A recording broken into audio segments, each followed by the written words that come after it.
This podcast is brought to you by New Life Ministries. Welcome to the Every Man's Battle podcast. I'm your host, JJ West. On this podcast, you will hear honest conversation and encouragement for living a life of sexual integrity.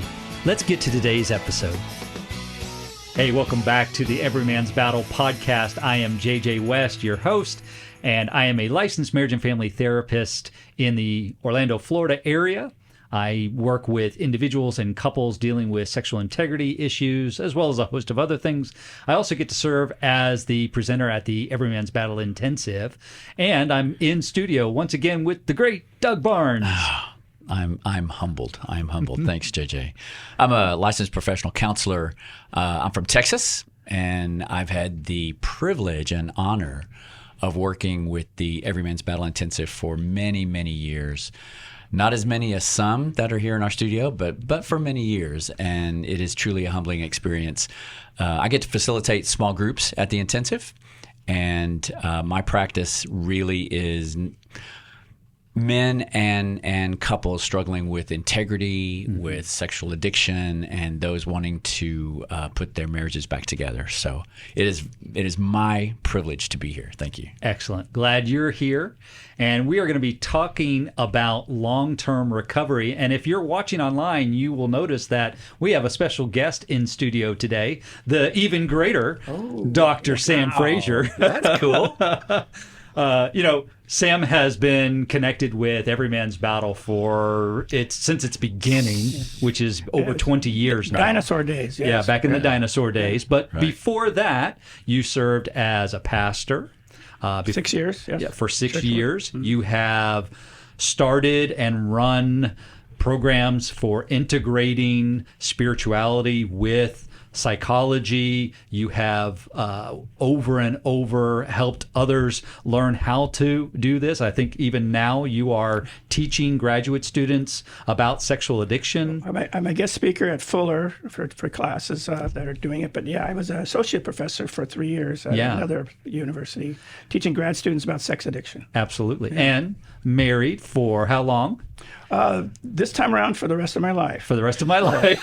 That's a good answer. I lost the first one, but it. for my addiction, and we may come up with that. But I learned the hard way, and this is a lifer. Mm-hmm. Absolutely, yeah, that's awesome. And one of the things for those of you who've been around the Every Man's Battle Intensive for a while, that Sam heads up our Brothers in the Battle track, which we're so grateful that you do that. Thank you for doing that. It's such an important integral part of the larger picture of what we do, right? Yeah, because the weekend is one thing, but the follow-up is where the real juice it has to be. And absolutely, yeah. And that's really what we're going to be talking about today is long-term recovery. We're going to be talking about juice, but specifically juice in the long-term recovery. And by the way, if you go back to season 1, we did an episode called Facing Temptation in Long-Term Recovery. That aired on June 3rd of 2024.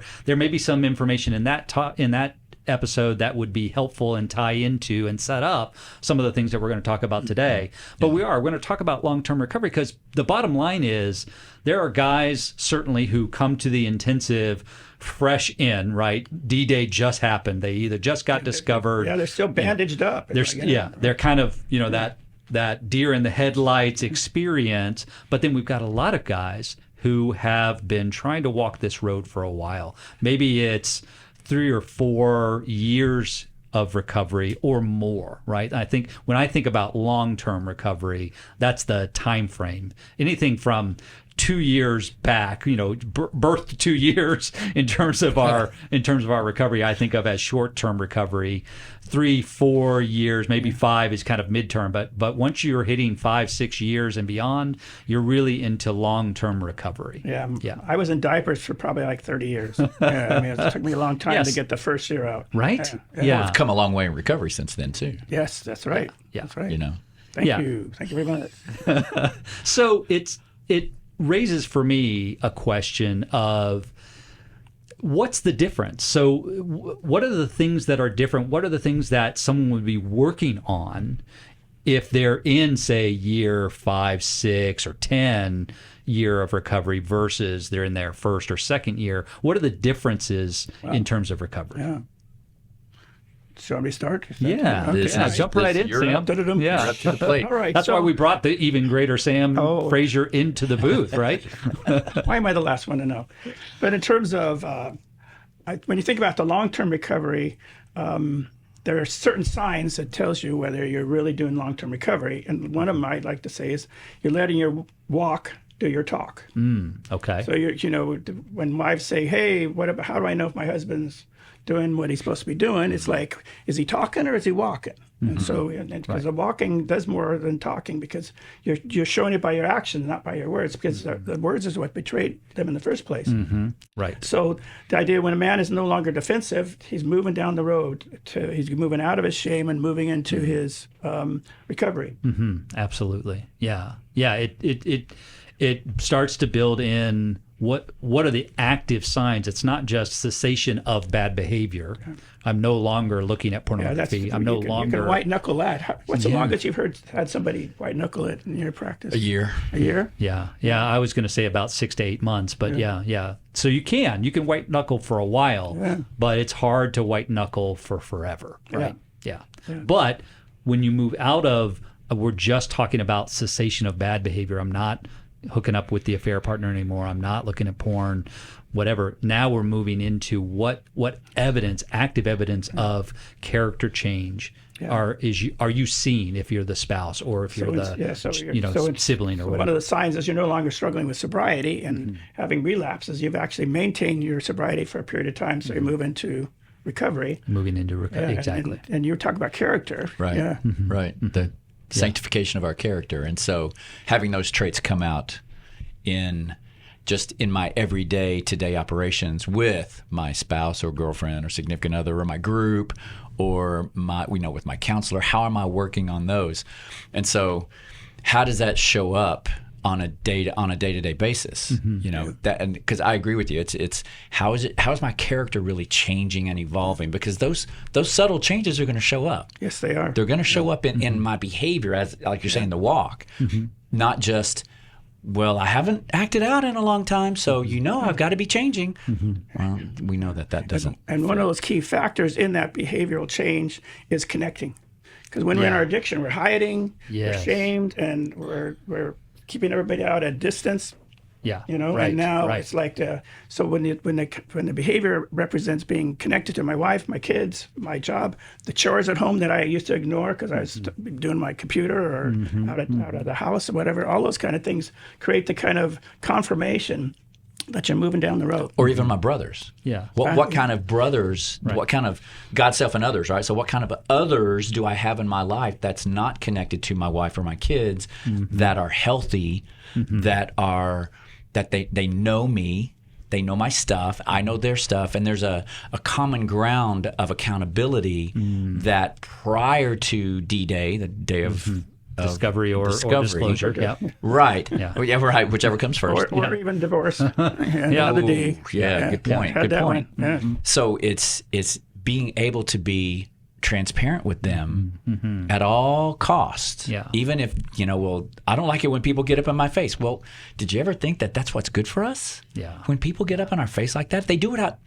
The healthy brothers do it out of love, not out of malice or contempt judgment or rage. Shame, right. Because the biblical model for any confrontation is for the restoration of that person who's being confronted. Right. It's not to shame them. It's not to make them feel bad. It's not to make me feel better because I'm not struggling the way you are, you piece of blank. Right. It's to restore them. Yeah. Right. I'm sharing this with you. I'm bringing this observation, this confrontation, so that you change. So, but I got to say, what I'm hearing mainly from both of you is the work of long-term recovery that's different from, say, the beginning.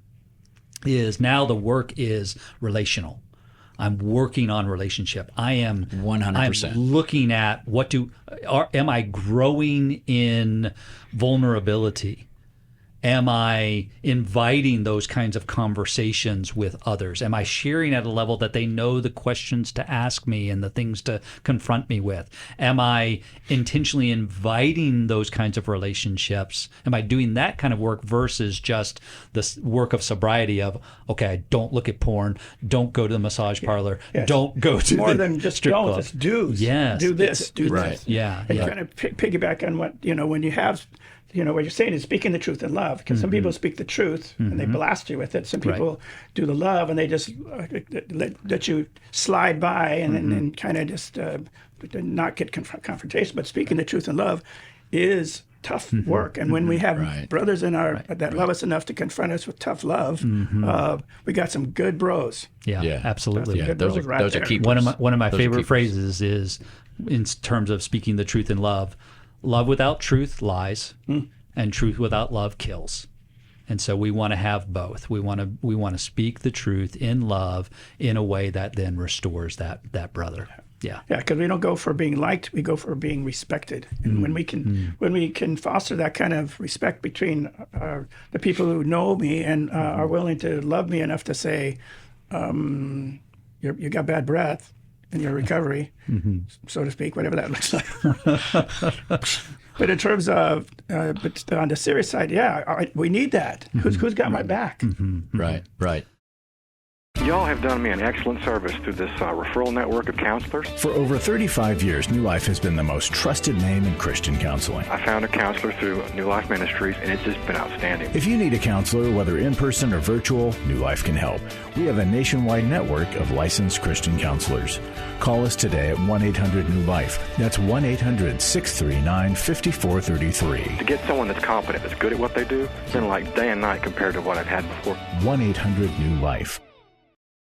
Okay, so if working on relationship is one of the main components of long-term recovery, that's different than, say, guy who's in year one. Are there any other main components, main things that someone who's in long-term recovery is working on that's different from someone who's just starting out? Yeah, one of the other things I think about it, and kind of piggyback on where we're going forward, is like the process of failing forward.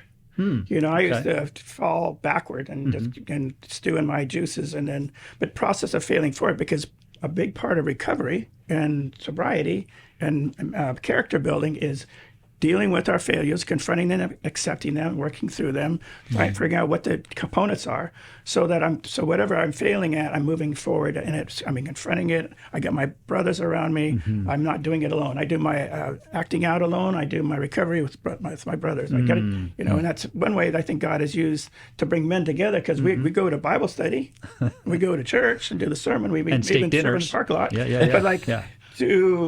Like, hey man, I'm hurting this weekend. I relapsed this weekend, or it seems like you're a little distant and you're a little irritable. So there's really no shortcuts about it either. I mean, it's like it's you got to keep going forward, and how you deal with failure. Because what happens when I failed a lot of times is I just keep it a secret. How you doing?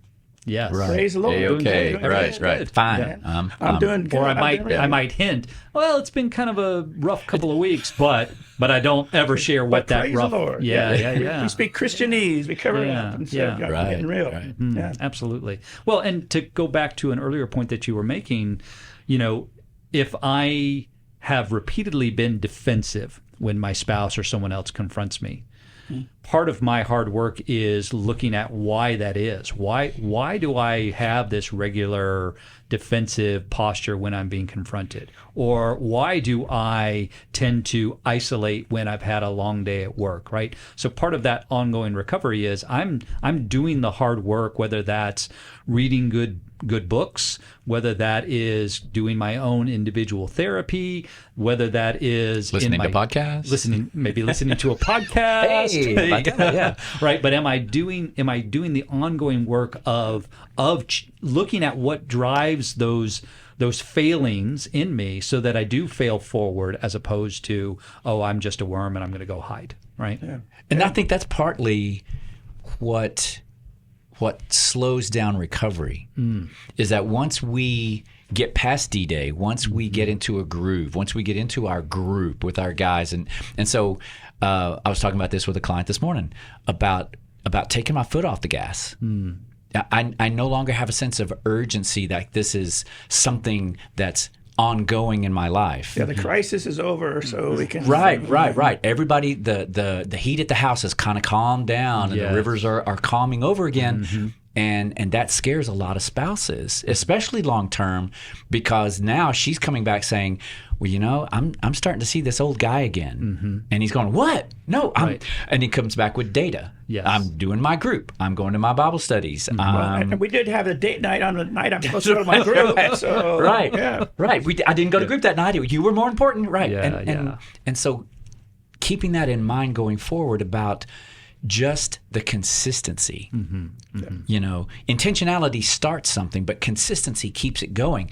And so making that a part of my lifestyle as opposed to just something I do. Does that make sense? And so when you think about the juice, what's the motivation for doing it? I know I started my recovery. I didn't do my recovery for 30 years because I felt like crap and I didn't feel I was worth it. But when I got married and I got busted, that was my motivation. And it was maybe the best motivation to start with, but it got me started. It's not the motivation to stay with, because we got to do it for ourselves. And so the idea of how we keep the motivation up, that's where we need each other to do it. Because you know, I was kind of a loner guy, so I was just, all I need is God. That's all I need is me and God. And realizing I didn't really do any recovery till I started having a band of brothers, and that made all the difference. I could forgive myself, because you only go so far in forgiving yourself by yourself alone. That's right. And to be honest with yourself. And, I can be more honest with myself when I've got guys who love me that are around me. Yeah, I can hide from myself with myself. Right. I think there's a book on that, isn't there? It's called Denial. I don't know. Anyway. Oh, I was thinking fig leaves, but okay. Same thing.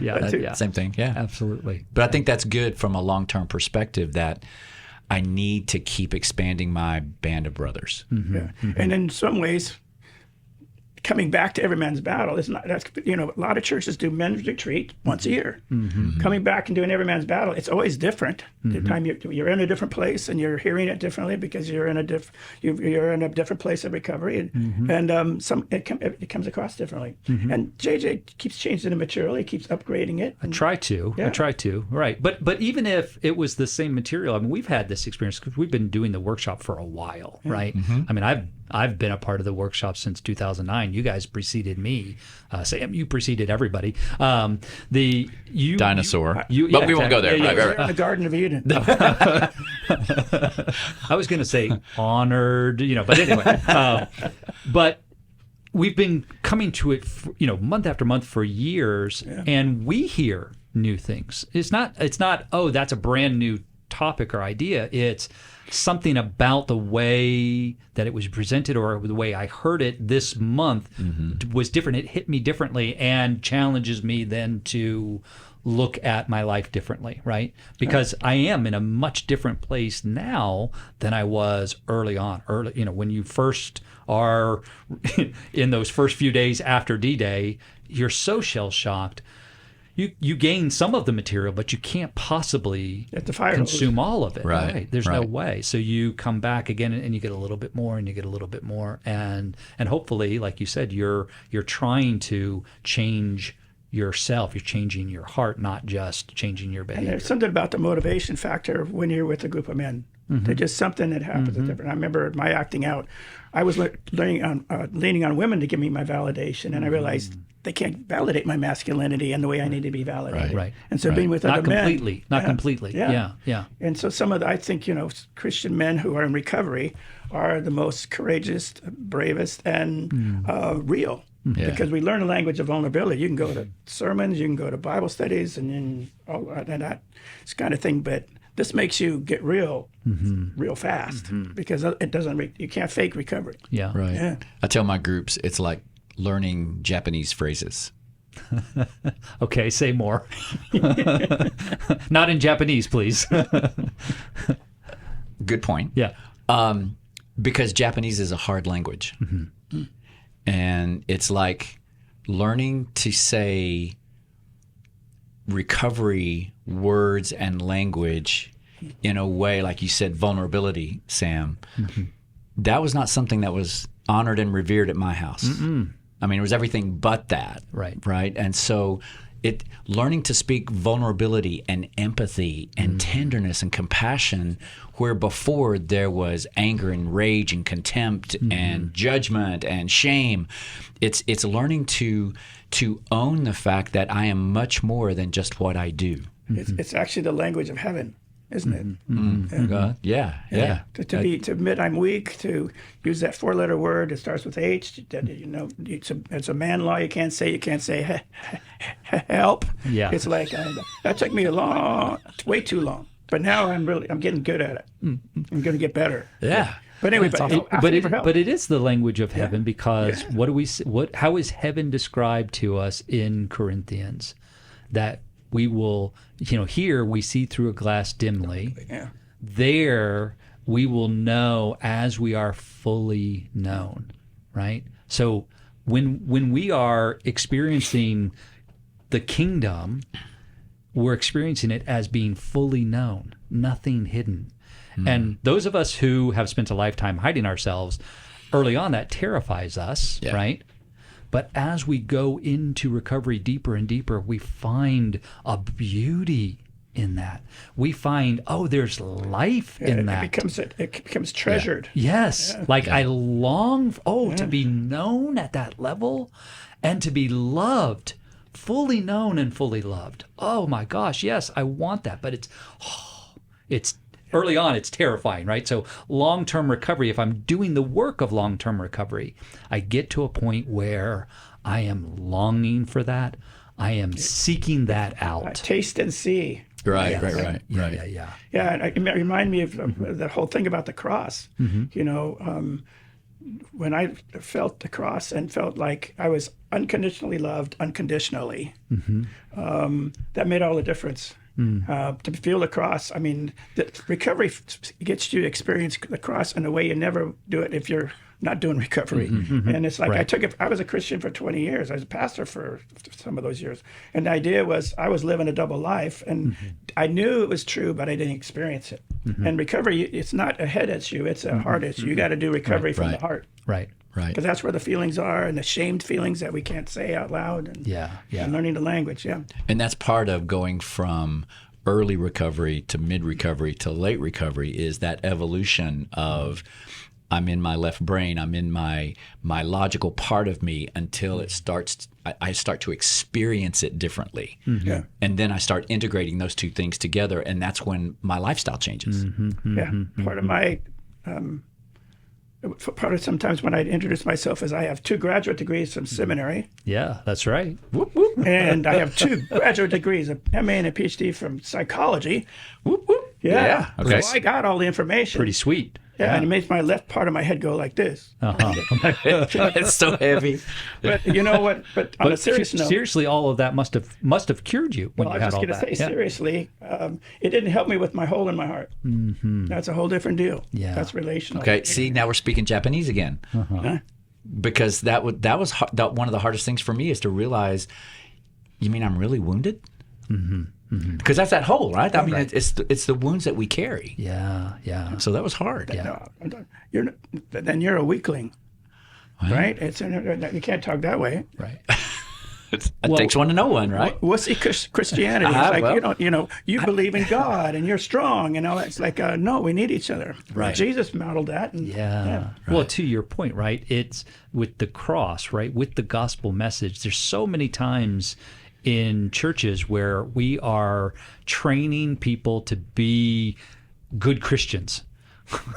Right? Make sure you do this and don't do this, and do this and don't do this, and look how keep it out here. Look how good I am at being a Christian. Yes, but don't learn Japanese. but the gospel comes along, and if I'm honest about my addiction in recovery, the gospel comes along and says, "No, you're terrible at this." And let's be honest, right? You cannot save yourself. Yeah, that's it. As you've said in the book you recommend sometimes, the last addiction is doing it in our own effort. That's right. Yeah. It does. And in that book, right, it talks about the gift of getting caught, and we don't think it could possibly be a gift, right? When we're in our addiction, that would be the worst thing possible. Would be for me to get caught. but it brings me to freedom. It's like, it's also the best thing. It's kind of like I know about you when you got busted. It's like I was relieved because I couldn't ask for help and I couldn't tell anybody my secret. And so the idea when I got busted, I'm like, you could exhale. Right. Yeah. Yeah. I could maybe start talking about Christian Japanese. Right. Start to breathe again. Because the one sheep who's way over there can't find his way home, right? And when we get caught, it's God coming in. It's His mercy, and picking us up and saying, "I'm going to bring you home." Yeah. Right. I'm talking about rescue. That's what we. The day we get rescued. Exactly. Right. He comes. That's a good way to put it. Yeah. I like it. So here's what I'm going to suggest. This has been a great conversation so far. We've got maybe halfway through our material. Are you sure? So Dr. Sam Fraser, if you'd be willing to bring your expertise to a second episode, we would love to continue the conversation if you'd be willing to do that, because I think that for the audience, there's so much more that we need to cover, and I don't want to leave anything out. So that sounds like a great idea. I can see why you're the director of the program. All right. So thank you for listening today. Hey, I want to encourage you guys, if you are one of the guys who's in long-term recovery, you've been doing this for 5, 6, 10 years, and you've never gone back to the Every Man's Battle Intensive in the Brothers in the Battle track, would you consider doing that? It's a great reminder. It's a great refresher. You get to see and hear things in a way that you hadn't before. So if you've not done that, or if you've only done it once or twice, I want to invite you to come back, and you can look up the dates on the Every Man's Battle website. If you go to newlife.com/EMB, it'll give you all the dates and locations. Give us a call at 1-800-NEW-LIFE to find out more. Thanks again for listening.